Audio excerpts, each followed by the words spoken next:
Well, it's Thanksgiving week, and the entire team at the Fullerton Unfiltered podcast is thankful for you. I'm Mr. Producer. Thank you for listening to the show, for watching the videos on the Brian's Lawn Maintenance YouTube channel. Thank you for coming to LAL, and we certainly are very appreciative every time that you buy training courses and digital products over at LawnTrepreneurAcademy.com. Hey, by the way, we are offering your best savings of the season on all the products there at Lawntrepreneur Academy starting on Black Friday. That sale goes right on through Cyber Monday. You can save 30% store-wide, and if you want to get it all, the whole ball of wax has been marked down $400. I guarantee you these deals will change the trajectory of your business. So make plans to visit LawnTrepreneurAcademy.com this weekend. And we also have a brand new project called Lawntrepreneur Link. Yeah, that's right, Lawntrepreneur Link. You're going to be hearing a lot about that in the days ahead. This is going to have a tremendous impact on your biz as well. So keep your eyes and your ears open for more about Lawntrepreneur Link. You're now listening to the Fullerton Unfiltered podcast. Straightforward, no-nonsense business advice. Completely unfiltered. Grow your business. Grow your life. Now, here's your host, Brian Fullerton. Hello, guys. This is not Brian today. This is actually Asher Buersdorf broadcasting live from the Teen Hype House in Louisville, Kentucky, from the Equip Expo. I am here in a hot tub, actually, with Ben Arbus, Andrew Storm, and you only know him as the Lawn Care Kid. Don't say his real name. His real name isn't out there. Mr. Henrik Giselson. Never mind. Yep, that's me. All right, so I'm Asher Buersdorf. As I said, I'm the owner and operator of Garden Guy Outdoor Services, a Northville, Michigan-based company focusing in landscape construction, and we are currently moving towards more of a construction outfit. Ben? Yeah, so I'm Ben Arbus, owner-operator of Ben's Lawn and Landscaping, based actually in just outside of London, Ontario, Canada. So I'm an outsider here, only one not from Michigan, but we're about a 50-50 mix of lawn care landscaping. So we do a couple days a week cutting grass, doing property maintenance, that kind of thing, and then 50% or the other whatever days we have left of landscaping, installs, gardens, patios, stuff like that. So we've also got Henrik here, the lawn care kid. What do you do? That's a good question. I actually just record YouTube videos for the most part. Just pretend. Yeah, I'm a pretend lawn care guy. No, my name's Henrik Giselson. I run a company out of Dexter, Michigan, actually pretty close to Brian and Asher, as well as Andrew, which we're about to get to. We mainly focus on lawn care, but we're trying to get into the landscape side of everything.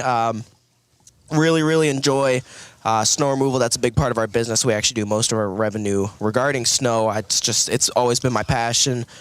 But yeah, Andrew, what you got for us? Yeah, so my name's Andrew Storm, Stormy's Outdoor Services.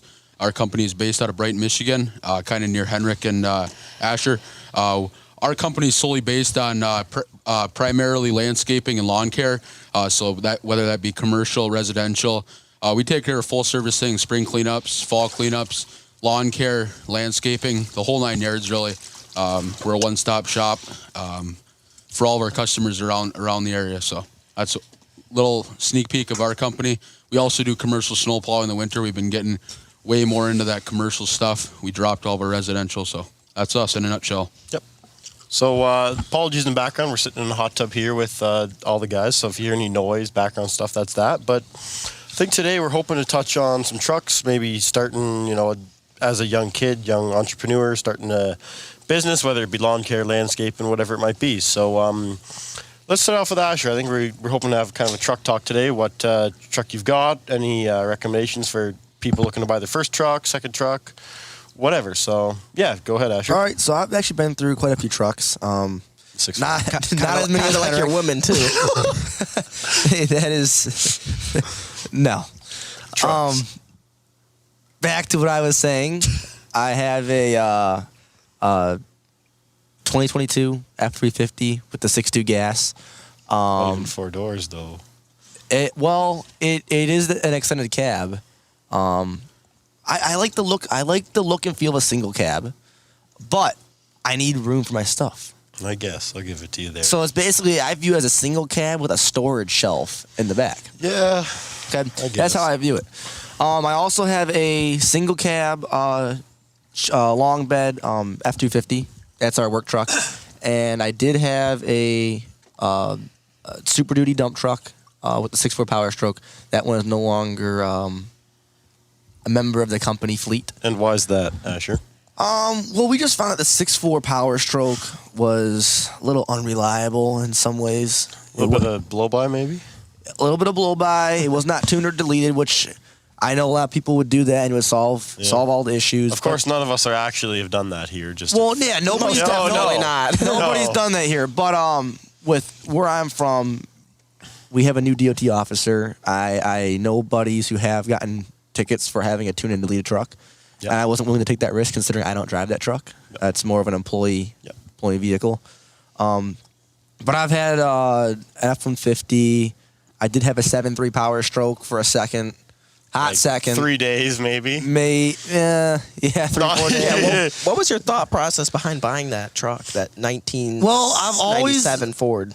Okay, so hear me out. I've always loved the OBS Fords. Ever since I was like, as long as I can remember, we had a landscaper doing some work on our house, and he showed up in a like mint condition F-250 black, probably 97, 96, somewhere in that OBS range.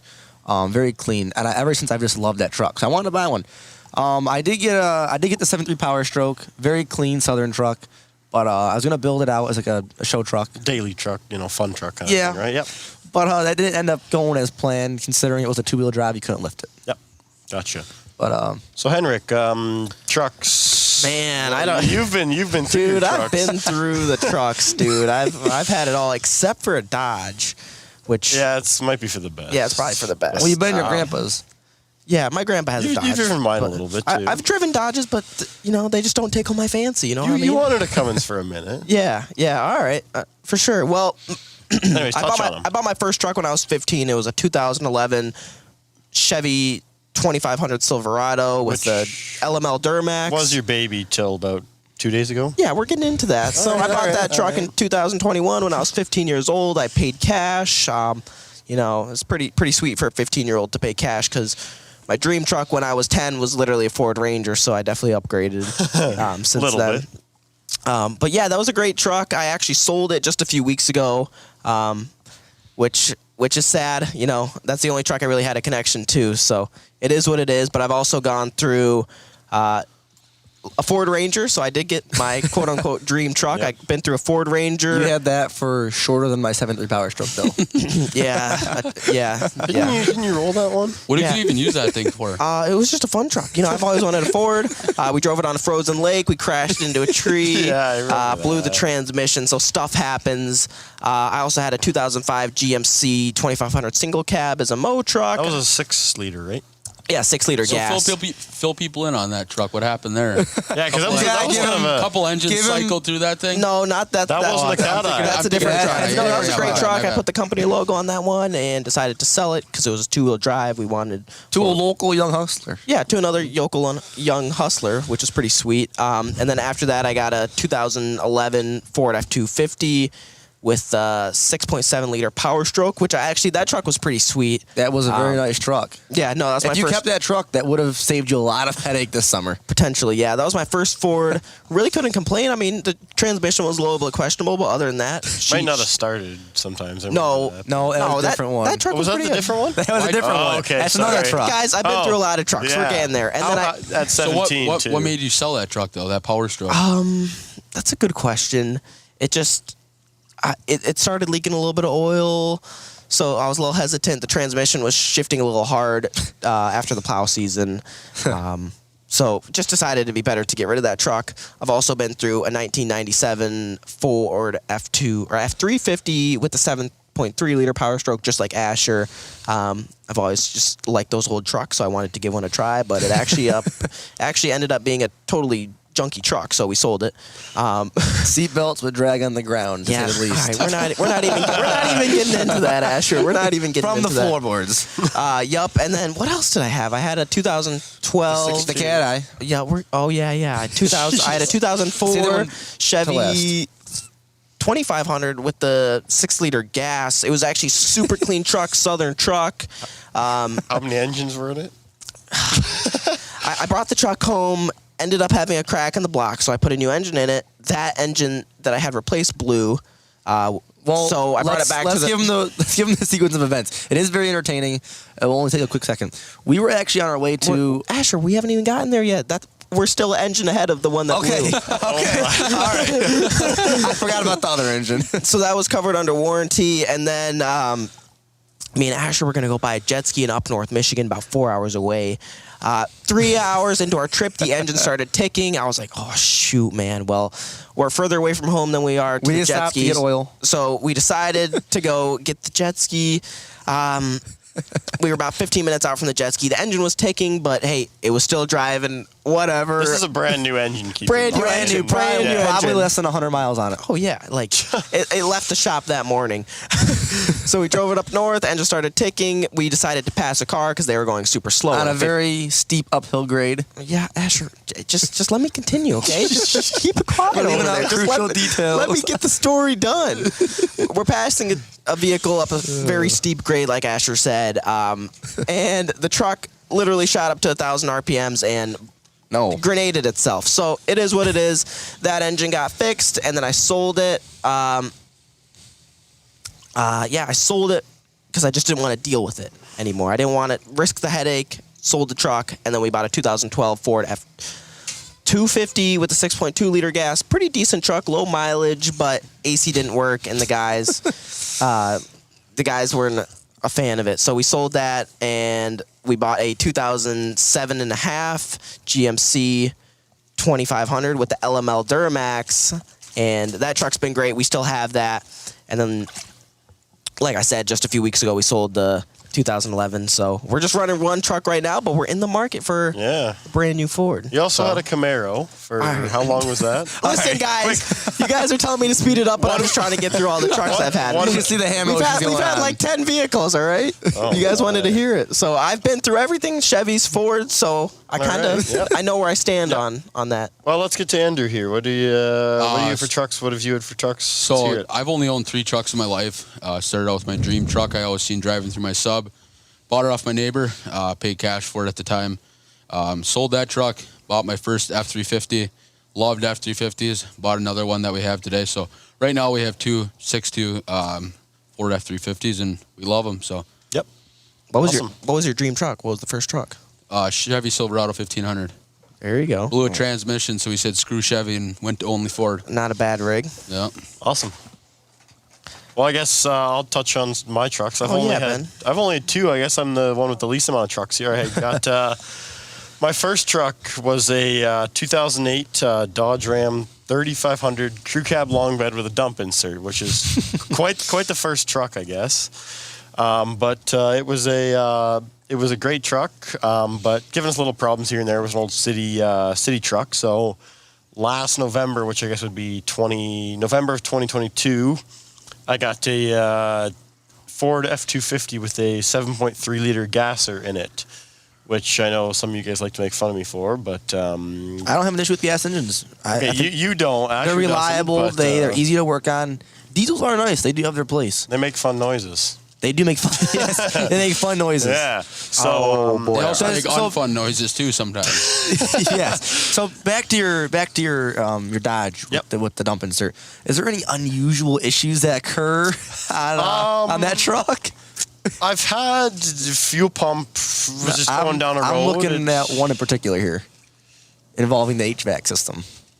Oh yeah, so I have personally experienced it. Occasionally, Asher drove it when he was up at my place, but smoke would come out of the vents sometimes. I'm not even sure what the issue is. Black smoke. No, it's white. Anyways, debatable. It's had its fair share of issues. As I said, it was an old city truck, so it's kind of been through the ringer. But low mileage for an 08 pre-emissions Cummins, 124,000 kilometers, which is, I don't know what it is in miles. But anyways, was a great first truck, but it was time for the upgrade to the Super Duty, and I've loved that thing. Got the same power, more or less, as the diesel, and been a great truck since. So that's what I've had, 2 trucks, least amount out of everyone here. But so What I guess we'll touch on what you guys would recommend is seeing how some of you have had quite the number of trucks here. What you guys would recommend for, first truck starting out in a lawn care landscaping business or just in general? So, Start with Asher. so that question actually makes a lot of sense to me in terms of how companies grow. So I started my company with a 2019 F-150. Yep. Well, I already had my company going, but when I got my driver's license, I had a 2019 F-150. That truck was great, but here's the issue. As the company evolved and got bigger and bigger, the machinery we were moving, the trailers, all got larger. So that truck was unable to pull those trailers in a safe manner. It pulled them great. It's just, personally would go bigger than what you need at the moment. I would for sure go for like a Super Duty or a heavy duty truck. Maybe sway away from a half ton. Yeah, that makes sense, Asher. Just so you can grow into it. Totally. And I noticed you said 2019 truck, which is pretty recent. And I know a lot of kids starting off their business can't afford a 2019 truck. I don't know. Did you pay cash for that? Did you have a little help from your parents? I mean, no right or wrong answer. I'm just wondering. I did have a little help from my parents on that. But there's pros and cons to buying new and used. Yeah, well, most kids aren't buying new. That's not even in the question. 100%. But as you get larger. Well, we're talking We'll get into that later. Yeah, absolutely. Buy the newest truck you can afford. Yep. I like that saying. Buy the newest, best truck you can Lowest afford. mileage, absolutely, whatever. Because Going the least amount of problems starting out is the best because you can only focus on growing your business, not fixing stuff as you go. Yep. Mm-hmm. You want a reliable truck. And most of the time, your first truck for your business is going to be your daily driver, too. Yeah. You want to look presentable when you pull up to the client's house. You don't want to have like a loud truck. Are you saying you don't want a giant deleted, loud don't truck get me with wrong. 45-inch mud tires? So going off of Henrik's point, first truck, buying bigger than what you need. My first truck was a crew cab long bed 3500, single rear wheel with a dump box in it. And, as kind of unpractical that was for a 16-year-old at the time, it was a great truck because I only had a single axle at the time, but I could do whatever I wanted with it. I could, put 4 or 5 yards of material in the bed. I could haul stone, aggregate. So I'm not saying go out and buy a, giant dually whatever truck. $90,000 truck and put a... Yeah, exactly. But having a truck, a Ford Ranger, if you're doing lawns is fine, but if you're doing, say what Asher does, landscaping, hardscaping, it might be worth looking at least a 3/4 or 1 ton truck, so F250, 350, whatever it might be. But otherwise you're going to buy a truck and it's not going to do what you need. It's going to break down. It's going to be unreliable. So you want something that you can depend on, can do what you need it to do day in and day out. So. Yeah, of course. I mean, most kids are buying used trucks, so you just got to do a nice pre-inspection, make sure the truck's running good, shifting smooth. But yeah, something that Henrik may fail on sometimes. Yeah, it happens to the best of us. I bought a few trucks that aren't doing too well, but it is what it is. I bought my first truck. Like I said, it was a 2500. That was a good truck. 25. I love that truck. What was it? Silverado 2500 with a diesel. Might be a little overkill for most 16-year-olds cutting grass, but hey, I really worked hard. I saved up, and I couldn't complain. I mean, it was low mileage, clean truck.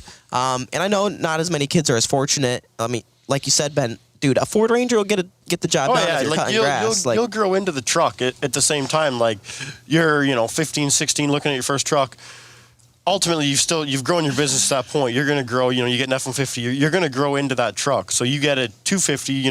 Let's say you want to get into landscaping, hardscaping.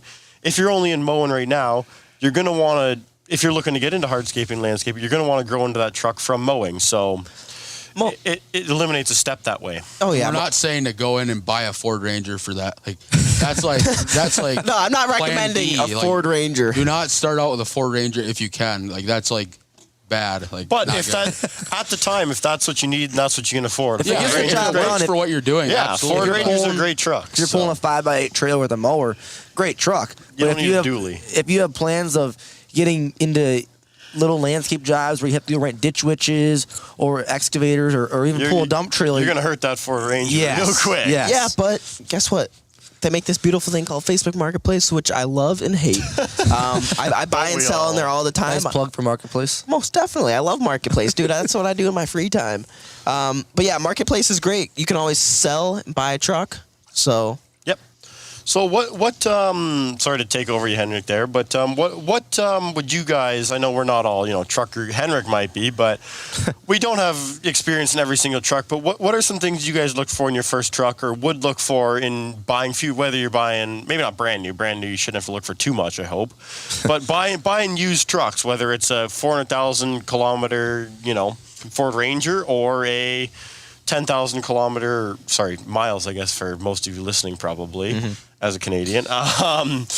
What would you look for in buying a truck? What to look out for? That kind of thing. So I guess start with Henrik. He's the most truck experienced. Oh yeah. I mean, say I'm going to go look at a truck. I want to make sure it's not too rusty. Yep. You want company image is a big thing. So Professionalism. Huge. It's not. Yeah. It's not Huge.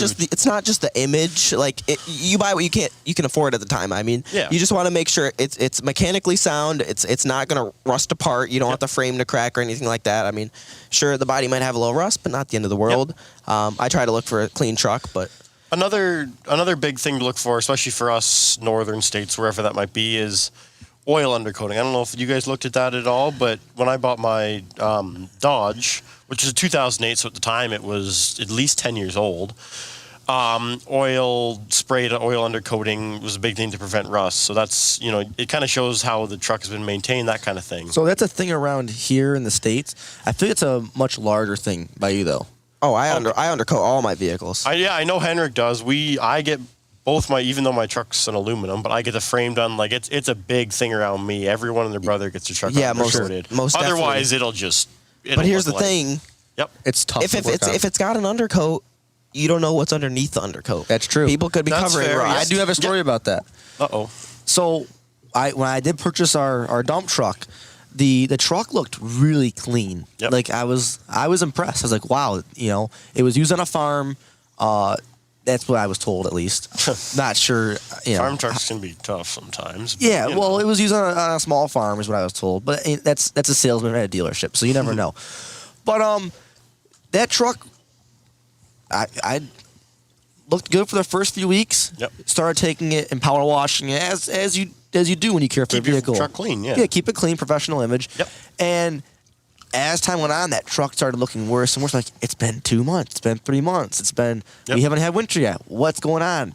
To the point that the driver's side running board actually snapped off as I got out to pump fuel. That sounds like a purchaser error. And, No, hold on. usually when you buy from a used car dealership, Yeah, I they like to understand. cover rust. Okay, so what they ended up doing is I felt the frame rails, which is very accessible on a cab and chassis truck. It was not like an oil undercoating. It was like a very hard. Rubberized undercoating? It was like a bed liner. You got to peel it away. Oh, okay, I've heard of that. Yeah. Yeah. So they sprayed everything underneath to the point that the rockers looked brand new. Rocker pans on floorboards. Yeah. But as it started to come off, I'm like, wow, I don't really have rockers. Oh, geez, yeah. So, Andrew, sorry, you've kind of been left out here. What do you look for in a truck then, or what do you look for in your first truck, or if you're going to buy a future used truck? Miles, that's a big thing for Yep. me. I also look at who's selling the truck.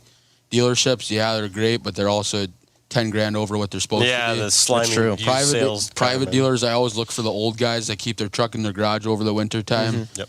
They don't abuse their truck, stuff like that. So in terms of functionality and purchasing a truck, we had a good conversation on looks and professional image. Yep.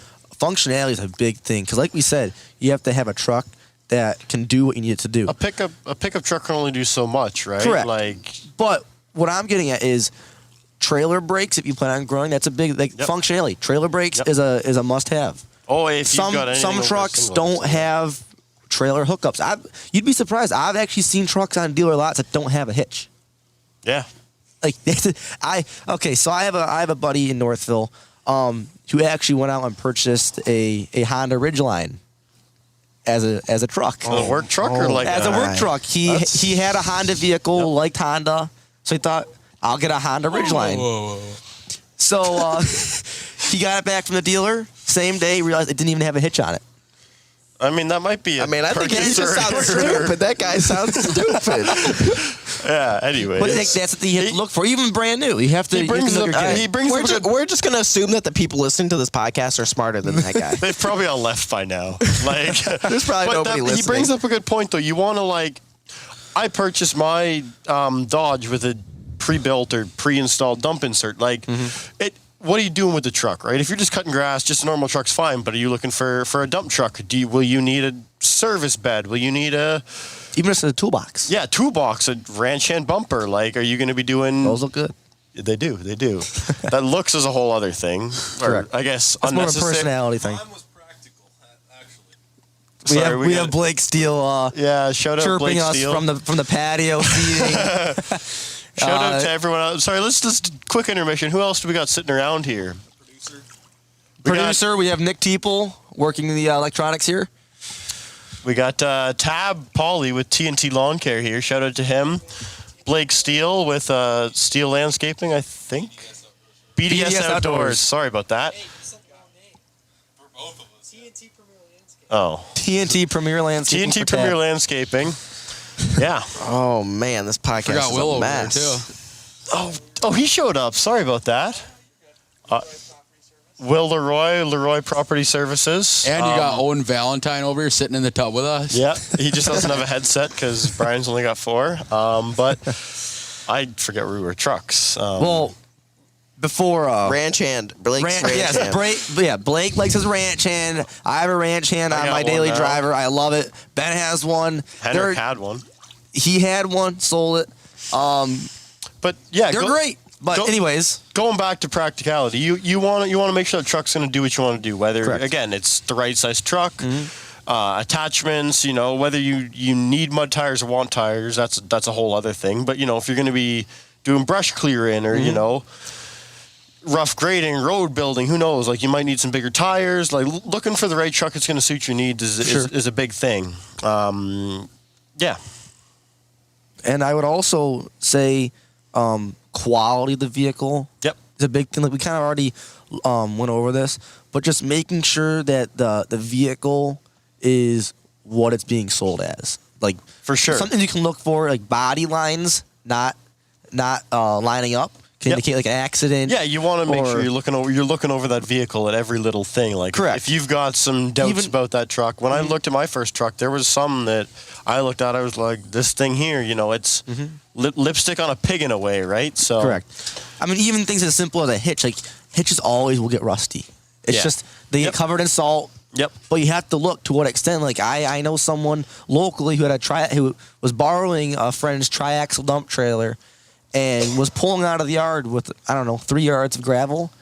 Dump trailer literally separated from the truck because the whole hitch snapped off. And that was a your friend's got to look at some hitches better there. I don't know. I don't know, man. It's a big city I'm from. I see a lot of things. Yeah, no kidding. No kidding. One thing you guys haven't touched on that I think that makes a big difference in a company, as far as an employee aspect, looking into a company. An employee is not going to be drawn to a company that's driving around in a bunch of POS trucks, rusted out, not comfortable, smell like garbage, For sure. They're looking for the people that Take put money pride. into their truck, take pride in their company, Appearance. invest into all their equipment, and they look at a positive growing business, and they want to be a part of that so they can grow too and grow the company. That's a very good point. And that brings me to a point I've heard other podcasts or just around is a truck your employees want to drive. Is your truck you don't need to go out and buy a limited platinum high country whatever truck. Not gonna point at Henry. You do. Okay. Anyways. I think you do. I mean, I sold my old truck. Like the lawn care kid. I sold my old truck. We got some money floating around. All right. You got a ball. You know what I mean? Exactly. But you want a truck you also don't want a truck that's got no AC, no working radio. You want your guys to be comfortable. Nobody wants to work at a company that doesn't have AC in the truck or doesn't have radio or, is getting stuck all the time because it's a 2-wheel drive. I may or may not have one, but anyways. But that goes back off Andrew's point here. You want a truck your guys are going to enjoy, whether you have guys or not, but that you're going to enjoy also. It depends what you want, but it's a very good point there, Andrew. Yeah, it's your office space basically. So you got the guys that work 9 to 5 office jobs, and it's that's your office. That's where you're working out of. You don't want it to be some dump where you have to go and like you dread going to work every day. You want it to be a clean environment where you get to show up and actually enjoy what you do in a clean, comfortable space. For sure. So one topic I want to touch on is how your employees treat company vehicles. I know you like your stuff. Like if there's a scratch in it, you're gonna. I have an issue with rust, scratches, large tires rubbing on the back. Welcome to the landscaping world. So this is something I need to personally work on myself. Is I need to find a good. I mean, I know everyone's plugging these systems on Instagram, GPS track it, even air tags. Shameless plug. Send your check to the lawn care kid or. Yep, send it my way. Yeah. But I haven't really looked too much into these systems. But for next season, I really need to get systems in place to track company vehicle use. Those systems will track maintenance as well, which is a very important thing. We haven't even touched on is maintenance and keeping up on that in vehicles. But you're very correct. But back to what I was saying, I've witnessed employees making some not so good decisions in company vehicles. It'd be nice to have something that can tell you speed, hard braking, things of that nature, just so people aren't in danger. Poor decisions aren't being made, and ultimately your company is being portrayed in a good public image. Image is a big thing. I mean, some of the things I've witnessed is just it's not proper. So you have procedures in place to be able to capture that and not be like, I heard this or I received a call regarding this issue because my number's on the side of the truck you're driving. Yeah, I think a lot of us here have the number on the side of our trucks, which is you don't want guys driving like. Oh, I don't want to see my guys sliding around corners on gravel lots or doing burnouts with trailers or you don't or gassing it in reverse with the trailer. No, for sure. Which are all things that we may or may not have seen on the job site at Garden Outdoor Services, but no, never. Not on the job site, at the yard. But nevertheless, if those actions happen at the yard, they're going to happen when the boss isn't around as well. Yeah, exactly. I think it almost tenfolds when the boss isn't around. If you let little, I guess this is leading into a whole other wormhole of like employees, stuff like that. But if you're witnessing little things happening, like too much phone use or improper work vehicle use or equipment use in employees, it's likely tenfold or pretty close to on the job site or when you're not around. And this is a whole other loophole. Yeah, or not loophole, but wormhole. But your employees are on a company insurance policy. Yep. You're basically liable for them in a sense. Yep. I mean, you have to make sure things are getting done properly and safely. I mean, motor vehicles are dangerous as it is. Yeah. When you have people driving, they don't know what they're doing. Especially when you have trailers that are unevenly loaded with gravel or machines that have to be tied down correctly. I mean, ultimately, you have to do things the right way. For sure. Andrew, Henrik, you want to touch on any of those points? Just like you guys said, image is huge. You see it everywhere, all over social media. Not to tag anybody, but like Mulder Outdoors, you see Ken White Construction up in Canada. G&M Outdoor Services out in Minnesota. All those guys, you look at their Instagram, you look at their Facebook, all their social media, they image professional looks.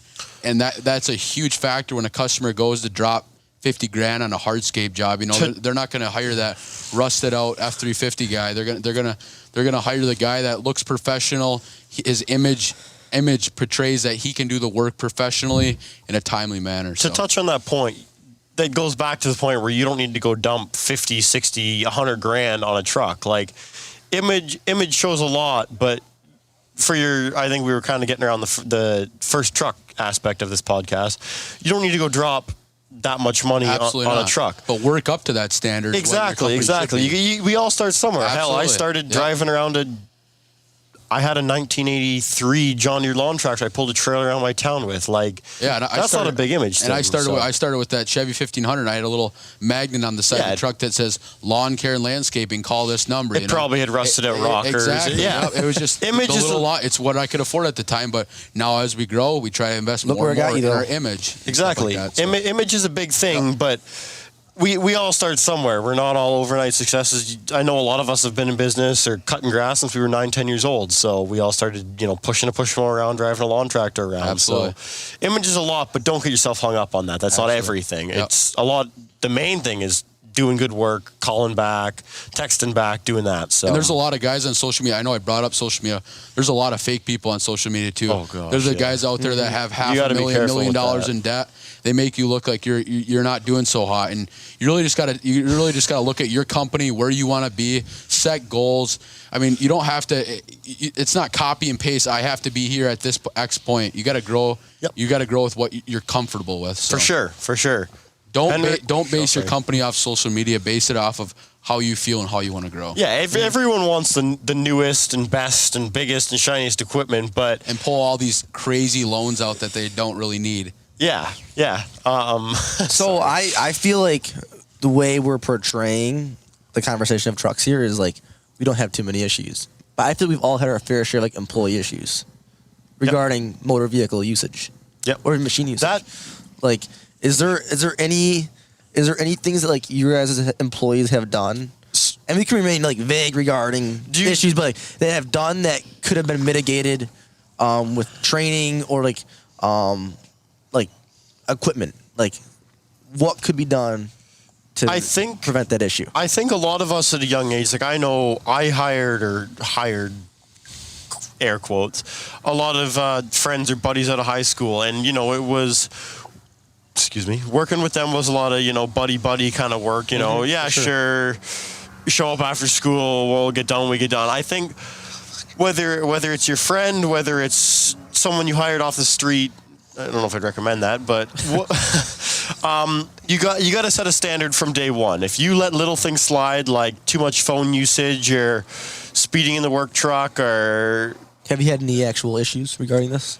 I haven't had a whole lot. The guys I've hired, I mean, just buddies through high school, just been kind of part-time help. But I think setting a standard from day one is a big thing. Like I've let little things slide, but just because I knew it was just part-time help through high school. But letting those little things slide, like, vaping or smoking on a job. Lead to bigger things. It leads to potential drug. I'm not going down a wormhole, but drug usage or whatever, or, speeding in a... Alcohol. It's a huge thing that you see all the time. Yeah. Guys showing up to work absolutely just zapped out of their mind, You gotta be professional. You gotta act professional, and you expect that out of all your employees. So, setting that standard and showing that example, not driving around like an a-hole in front of everybody, in front of your employees. Have you had any that standard? Have you had any incidents where employees are not being respectful to company property? Fortunately, I've not. All the guys I've hired, I've actually known personally on a personal level, and thank goodness they're not the guys that go and screw me. I feel like I'm the only one here that has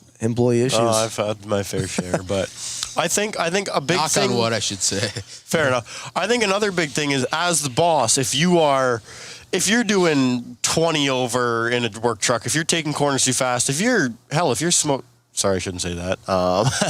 If you're smoking on the job, if you're on your phone too much on the job, it's going to show employees that it's okay for them to do. So it's not a clean image to your client either. That's another thing. That's a whole other thing. I think we're stick with employees for now. But I think to employees, it's a big thing to, my boss is on the phone, half the job, which as a boss is the thing you kind of got to do.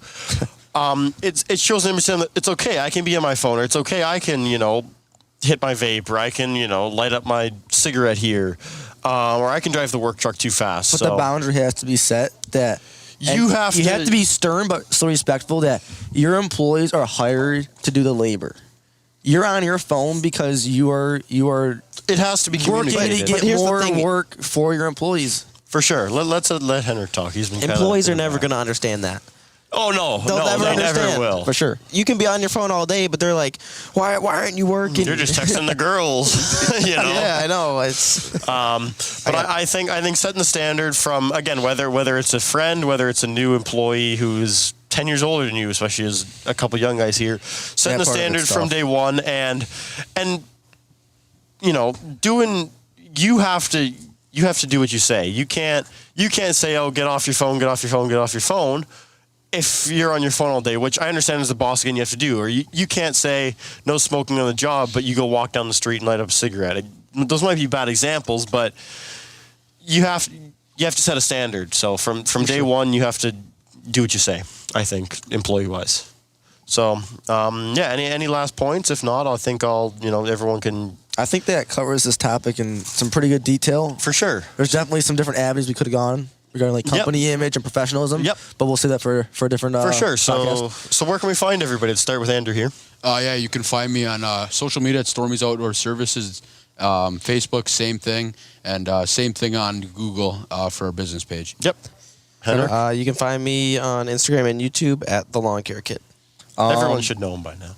Yes. You can find me And YouTube. on YouTube. YouTube. Did I not say YouTube? You No, didn't say you did YouTube. not say it. Big Follow YouTube. follow me on Big YouTube. YouTube guy. Big Subscribe. YouTube guy. Subscribe. Like and subscribe. Lawn Care Kid. You can find me on Facebook and Instagram, Garden Guy Outdoor Services, and our website, gardenguyOutdoors.com. And you can find me, Ben the Canadian here, the only guy not from Michigan, at Ben's Lawn and Landscaping at Instagram, Facebook, and I guess Google as well. So that's us signing off, and that's it. Have a great day. I'm Mr. Producer, and I want to make sure that you are setting aside some of your profits from the season for continuing education, for investing back into yourself and your team. One way to do this is through the training courses, videos, and modules offered at LawnTrepreneurAcademy.com. When you visit the site, and I'll make sure that there's a link in the podcast description, what I would like for you to do is to click on the store link and take a look around. Make a note of what interests you or what you think the guys on your crew would benefit from. Then, come back on Black Friday and Cyber Monday for our best deals of the year. Thanks for taking the time to listen to the Fullerton Unfiltered podcast with Brian Fullerton. We hope you enjoyed this production. If so, please consider leaving us a 5-star review for the show. While the techniques and ideas presented here are designed to help you grow a more successful and profitable business, no one can guarantee these results for you. We want to emphasize that entrepreneurship is not easy, and the ideas presented here are just the opinions of Brian Fullerton and his respective guests. No one can guarantee success for you.